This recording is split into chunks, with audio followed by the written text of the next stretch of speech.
questions. Tout est clair. Peut-être. Oui, Florine.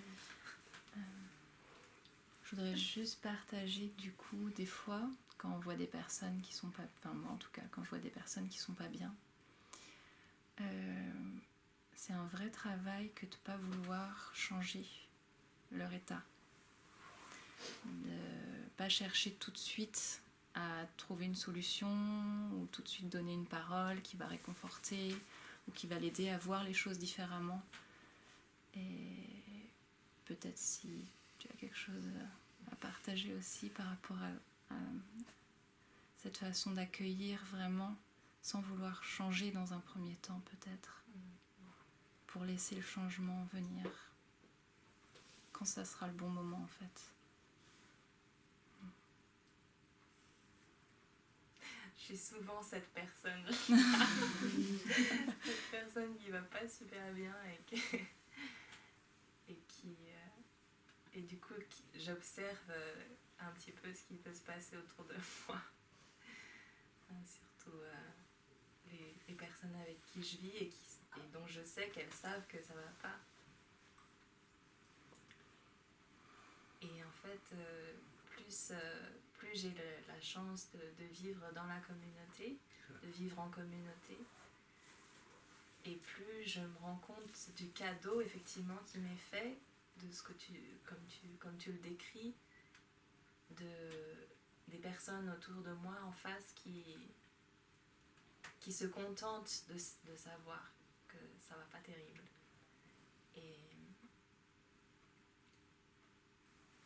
Et qui donne un espace qui est rempli de compassion. C'est-à-dire que c'est pas de ne rien faire pour me changer. Et c'est pas non plus d'attendre que il serait temps que ça s'arrête parce que ça fait 3 jours qu'elle boude. Donc c'est vraiment une attitude active que j'observe autour de moi de ces personnes qui manifestent Avalokita. Qui manifestent Avalokita, je dis, c'est la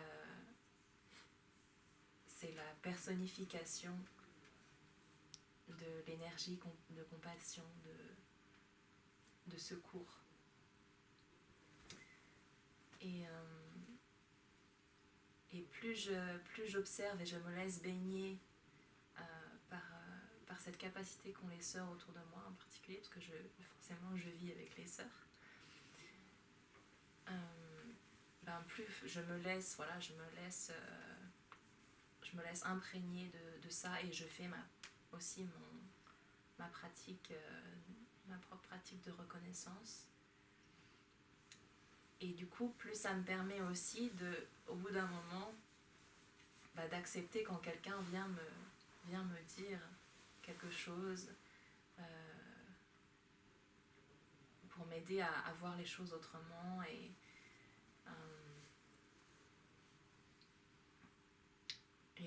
juste à faire un pas pour sortir aussi de ma bulle de souffrance, quoi, des fois. Et c'est très intéressant. C'est assez fascinant. Comme je dis, c'est vraiment une chance énorme qui m'est donnée de vivre ça en communauté, dans une communauté qui volontairement, explicitement, consciemment fait tout ça. Après, je sais que c'est aussi possible quand on n'est pas dans la soi-disant sangha, quand on est juste dans notre famille, quand on est parmi nos collègues, etc. Et une de mes aspirations, du coup, c'est que cet espace de compassion qu'on apprend tous à donner à soi-même et à l'autre, il devienne de plus en plus inclusif. Et c'est ça, c'est une des méditations que nous avons dans le bouddhisme, qui est la méditation de la bonté aimante, de la compassion, la méditation de l'amour, qui nous fait commencer par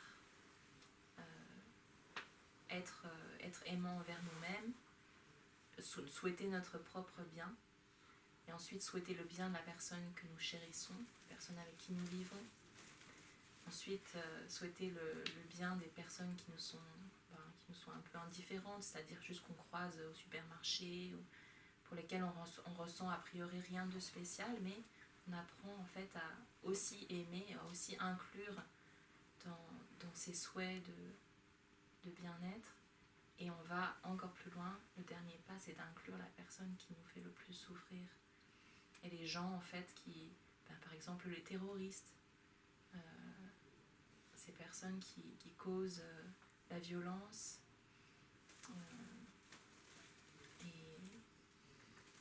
qui ont en fait qui ont aussi les mêmes besoins de recevoir notre compassion. Et en ce moment, ça c'est l'aspiration que j'essaie de maintenir chaque jour, c'est de commencer dans le cercle immédiat, dans la communauté, et que ça puisse rayonner de plus en plus, c'est-à-dire que même par le simple fait de la pensée, parce que je vais pas dans les zones de guerre, je vais pas dans les endroits où les gens qui sont retenus en garde à vue parce qu'ils sont suspectés d'être terroristes, mais je pense, j'envoie ma pensée, et par ma pensée j'envoie une véritable énergie d'amour. Donc je souhaite que nous puissions continuer ça tous ensemble.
Chère communauté, j'ai l'impression que voilà, on va pouvoir s'arrêter là, mais j'aimerais vraiment très fort demander à ma grande sœur si elle peut bien nous donner quelques mots pour conclure la matinée, s'il te plaît, avant qu'on aille faire la marche méditative. C'est sûr qu'il ne reste plus du tout de questions. Vrai. Vous savez, nous avons la chance d'avoir sœur Haïmine qui est très jeune. Elle est maître enseignante. C'est quelqu'un de très précieux. Et c'est pas très souvent qu'on peut donner, que nous donnons des enseignements à la maison de l'Inspire. En général, nous le donnons en général une fois par mois, quelque chose comme ça. Et nous écoutons souvent notre maître dans ses enseignements. On écoute de temps en temps sœur Yannim, mais elle se cache quand on veut lui demander d'enseigner, de participer. Elle enseigne par sa présence, par son sourire, par sa bienveillance, son amour. Elle est toujours présente. Donc, bien sûr, il suffit de la regarder pour pouvoir recevoir ce dont on a besoin. Donc, j'ai vu qu'aujourd'hui, il y avait beaucoup de jeunes et je me suis dit, c'est le jour alors de demander à Sœur Haïmine si elle veut bien, et c'est pour ça que ça a été fait un peu à la dernière minute. Alors, vous êtes sûr que vous n'avez pas de questions pour cette jeune sœur? Une question qui est cachée là, au fond du cœur. Moi j'ai une question. Voilà. J'ai essayé de... Parce qu'en fait, moi, ce qui m'arrive, c'est que avant de chercher la réponse, j'essaye de bien comprendre ma question. Alors, en fait, c'est la raison pour laquelle je suis venue aussi. En fait, on vit dans cette vie, je suis consciente que c'est un passage pour nous tous. On essaie de le laisser le plus agréable possible. Et durant ce passage, ça se peut que notre cœur s'accroche à une personne. Et je sais que normalement, quand on aime une personne, il faudrait être apte à se dire qu'il faut laisser cette personne. Et si cette personne est heureuse sans nous, alors en fait, il faut apprendre à laisser les gens partir. Et moi, je suis du genre un tout petit peu... j'ai une philosophie de vie par rapport aux gens. Pour moi, les gens, c'est comme dans notre vie, au fur et à mesure, c'est comme quand on cuisine un plat. Et pour moi, les gens, c'est des épices. Du coup, tout au long de mon petit parcours, je rencontre des gens et c'est des épices différentes. Et il y a des épices que j'aime bien, du coup, je vais en rencontrer toute ma vie et je vais les prendre dans mes plats. Ils sont différents, mais c'est les mêmes épices, c'est la même qualité.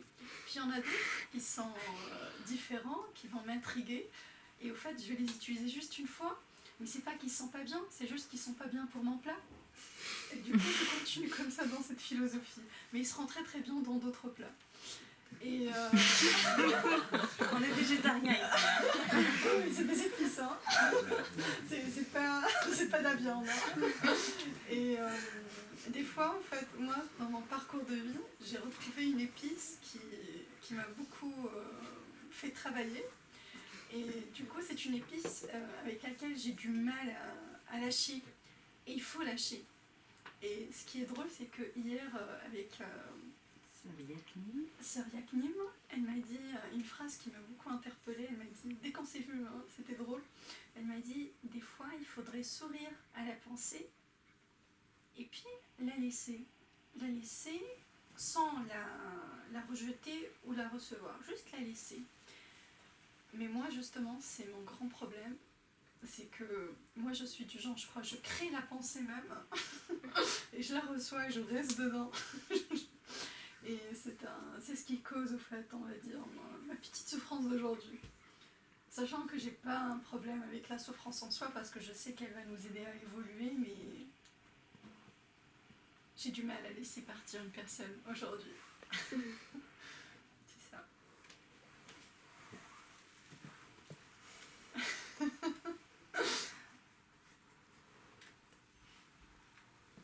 Alors maintenant que tu as formulé ta question, est-ce que tu as l'impression de commencer à toucher la réponse? Est-ce que tu sens que tu y vois plus clair maintenant que tu l'as dit? Mm-hmm. Mm-hmm.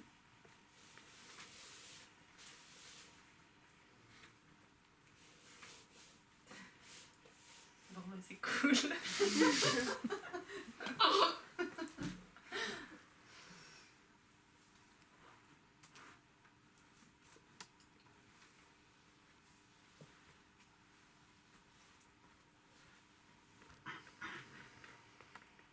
Je sais pas trop comment te répondre, à vrai dire, de mon point de vue.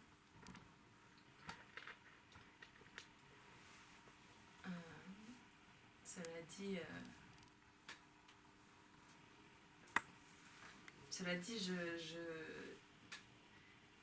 je comprends l'expérience dont tu es en train de parler, qui me paraît complètement universelle. Le fait que notre mental s'attache à des expériences et à des personnes. Et voilà, on est juste en chemin et avec la pleine conscience, c'est pareil. Cette expérience-là et cet attachement-là, on l'observe, on le regarde, on le goûte, on essaie de sous-peser qu'est-ce qui dedans nous fait souffrir et qu'est-ce qui dedans nous fait grandir, comme tu l'as dit très bien.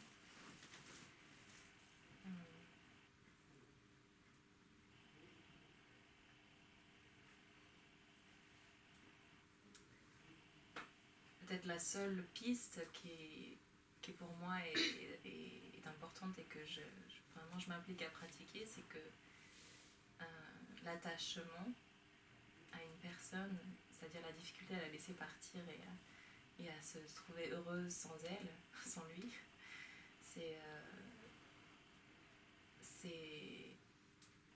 enfin, vraiment mon aspiration, c'est que ça se transforme en un amour véritable et qui rend libre. Et donc plutôt que de vouloir enfermer la personne dans ma vie, et aussi surtout dans mes projections mentales, dans mes représentations, dans mes espoirs,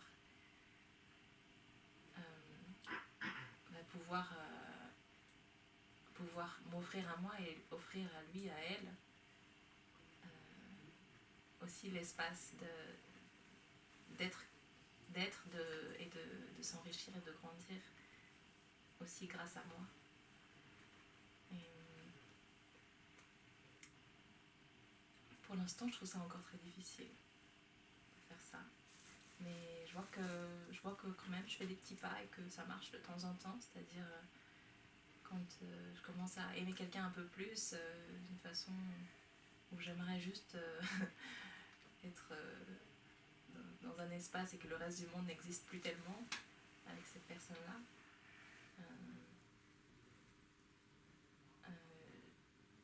Le fait de reconnaître que c'est ça qui est en train de se passer à l'intérieur de moi, je dis bon, alors la prochaine étape, ça va être d'aller jusqu'au bout d'un amour, d'un vrai amour. Et dans le bouddhisme, cet enseignement-là aussi, il est très très très clair et il est très très très beau. Nous apprenons un amour qui est vaste, qui est ouvert, qui est sans limite et qui est fait de 4 choses, 4 épices absolument magnifiques. Et la première, c'est l'amitié, ou on l'appelle aussi la bonté aimante, et qui consiste à savoir offrir de la joie à la personne qu'on aime. Et la deuxième, c'est la compassion, qui consiste à savoir soulager sa souffrance. Et ça, c'est vraiment, quand on commence avec ces 2 épices-là, on n'a pas trop de chance de se tromper quoi, dans notre cuisine. Savoir que le goût que doit prendre notre plat, c'est le goût de la joie et le goût d'avoir moins de souffrance. Vraiment, on peut aller assez en sécurité et on peut éviter de trop tomber, trop se faire mal. Et ensuite, les deux épices qui suivent, on dit épices, mais dans les termes techniques, on va les appeler les esprits illimités. C'est la joie, c'est-à-dire je suis dans un amour qui est tel que je ne suis pas en train de pleurer sans cesse. Au contraire, je sens que je suis plus vivante, je sens que je suis plus, juste plus joyeuse, plus heureuse, je rayonne quelque chose de plus grand. Et cette joie-là, elle implique aussi de se réjouir du bonheur de l'autre. Par exemple, si cette personne que j'aime, à laquelle je m'attache, si lui il est amoureux de quelqu'un d'autre, je m'en réjouirai quand même. C'est pas évident, mais c'est possible. Donc ça, c'est le 3e élément. Et le 4e, c'est ce qu'on appelle l'inclusivité, la non-discrimination. Et bon, en fait, les 4 épices, elles sont parentes l'une de l'autre, parce que dans cette inclusivité, dans cette non-discrimination, encore une fois,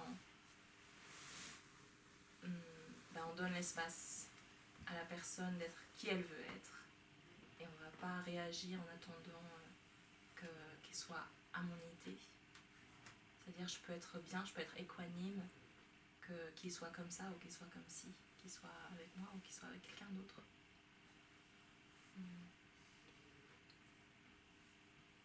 Et voilà, donc ces quatre qualités d'être dans notre amour. La raison pour laquelle on les appelle illimités, c'est parce qu'effectivement, on peut toujours grandir dedans. on n'a jamais fini d'apprendre.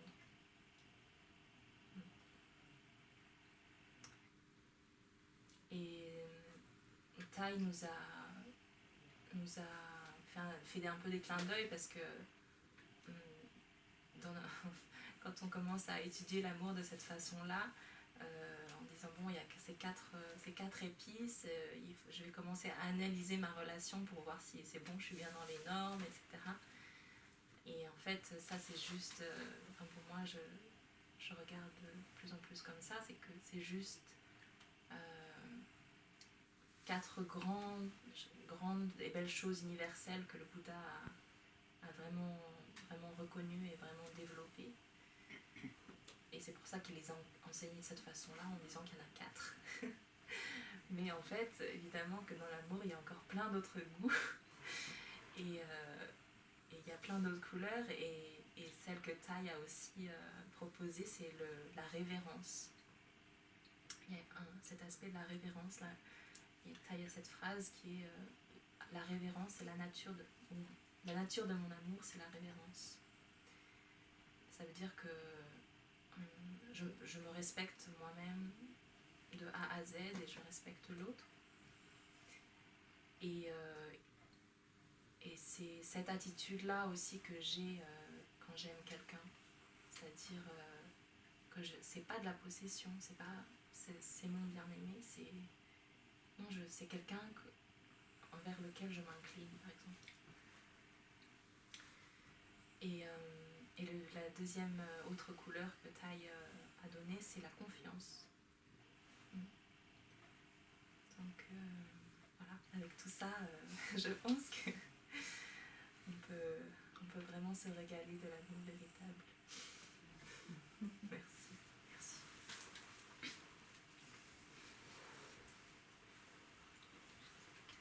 Il est 11h15, je pense que ça va être l'heure de terminer. Merci beaucoup pour vos questions, pour votre encouragement à regarder en profondeur. Merci.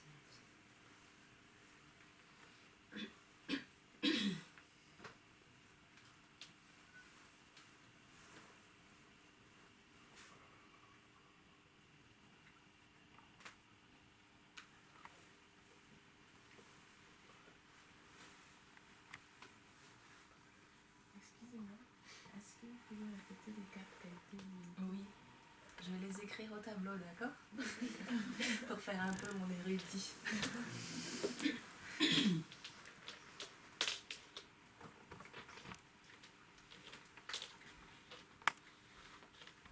Donc la première, c'est, j'ai dit l'amitié ou la bonté aimante, parce que le mot utilisé par le Bouddha, il veut dire les deux. Donc c'est Maitri, l'amitié,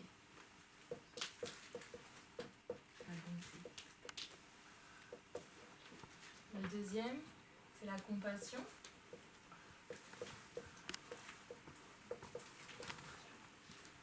C'est Karuna. Le troisième, c'est la joie.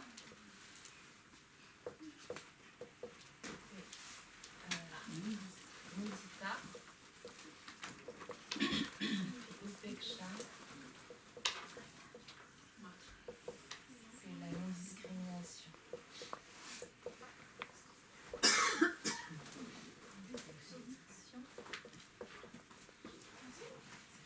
Et puis la révérence.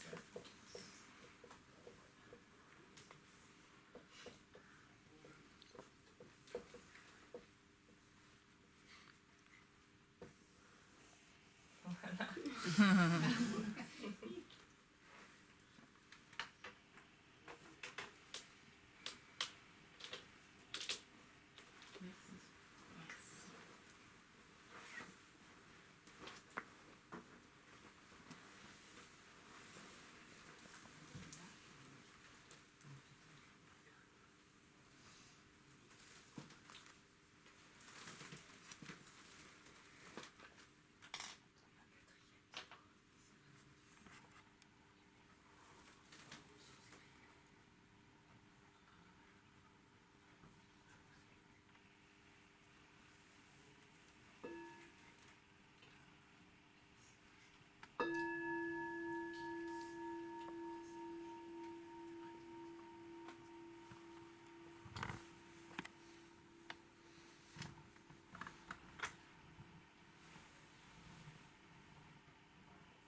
son de la petite cloche, nous pouvons prendre soin de nos jambes. On ne va pas se lever tout de suite.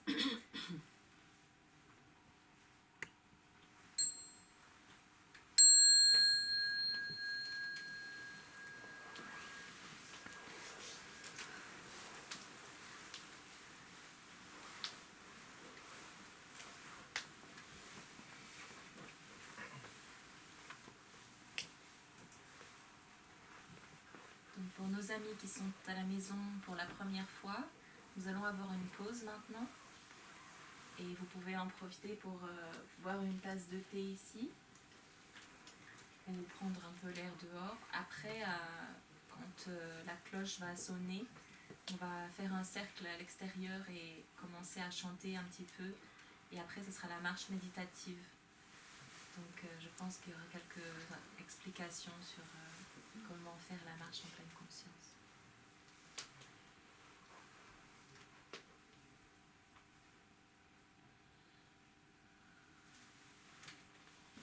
Au prochain son de la petite cloche, nous allons nous lever, puis nous allons saluer Sœur Haïmi et la remercier pour son enseignement. Et au son suivant, nous nous tournerons vers l'autel Yavalokiteshvara duquel on a parlé ou de laquelle on a parlé, avec gratitude.